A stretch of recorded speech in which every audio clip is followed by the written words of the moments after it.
Hello, my name is Carol. Welcome back to my channel. If you can't tell by my voice, I am not feeling well right now. So I thought, what better time to do a video talking about illness and type 1 diabetes, because illness can impact type 1 diabetes, and type 1 diabetes obviously impacts how you handle illnesses. So yeah, the two are kind of linked. Anyway, just to start off with, not a medical professional. My diabetes is different than your diabetes, so please bear that in mind. This is not medical advice. These are things that I've been dealing with and things that I've been doing. So just putting that out there. Okay, so bit of a history.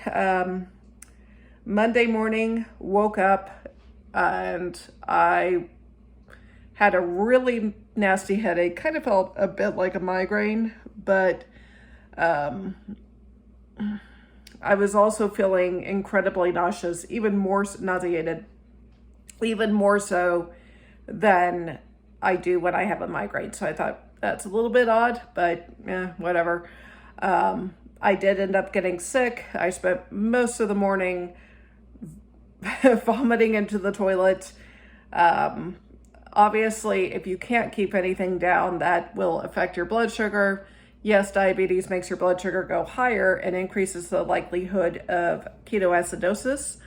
But if you can't keep anything down and you bolus for food, that obviously creates an issue in the other direction. You can go kind of low. So I was struggling quite a bit trying to figure out, okay, do I feel like I can keep this down?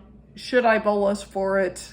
How much do I need to bolus? There was a little bit of a guessing game going on there. 4 hours later, finally felt a little bit better. Part of that is because I had to take a prescription to the pharmacy, picked up some things while I was there, some ginger chews, and also some ginger ale to drink to settle my intestines a little bit. So yeah, things started to feel a little bit more level by noon-ish, and I was able to keep some chicken soup down. I had a normal dinner, and my throat was acting up a little bit, but I figured, well, given what had happened earlier in the morning, that's probably why.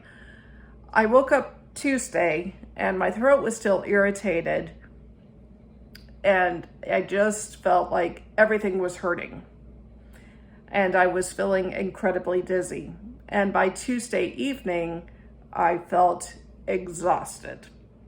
And I thought, this is very similar to when I have the flu. Usually I don't vomit when I have the flu, but that's kind of what I feel like right now. So to be safe, I tested for COVID and I was negative for that. Tested again for COVID Wednesday morning, was negative for that, but I still just felt off, like dizzy, not great. So anyway, ended up going to a walk-in clinic and explained the situation. And I said, look, these are symptoms that I typically get when I have the flu. Can I have a flu test? She was like, sure, you've done the COVID test. We'll go ahead and test you for flu. While the flu test was being run, she looked at my ears and she said, do your ears hurt at all? And I said, a little bit, but I'm more worried about the fact that every time I stand up, I feel like I'm going to fall over. Probably should have had someone drive me here because that's how dizzy I am. And she said, well, I think part of the reason that you're feeling that way, and probably part of the reason you were throwing up, is your ears look really bad. And she said, definitely a middle ear infection, possibly an inner ear infection. I'm going to put you on antibiotics for that. Meantime, the flu test came back negative. And she said, I also think, and she said, well, your flu test was negative. I could test you for strep because your throat looks really bad. And you mentioned that really hurts. But honestly, the antibiotics I'm putting you on for your ears are the same ones you would be taking for strep anyway. So it's up to you. I was like, no, that's fine. So I am currently taking really strong antibiotics and also decongestants.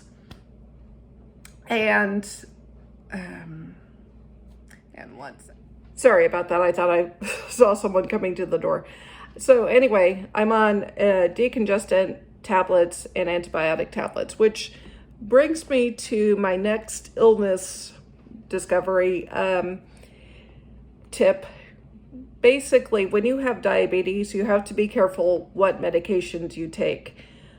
Certainly steroids will cause your blood sugar to go up, but also syrupy liquids can cause your blood sugars to go up. So you have to be careful when you're taking any of those.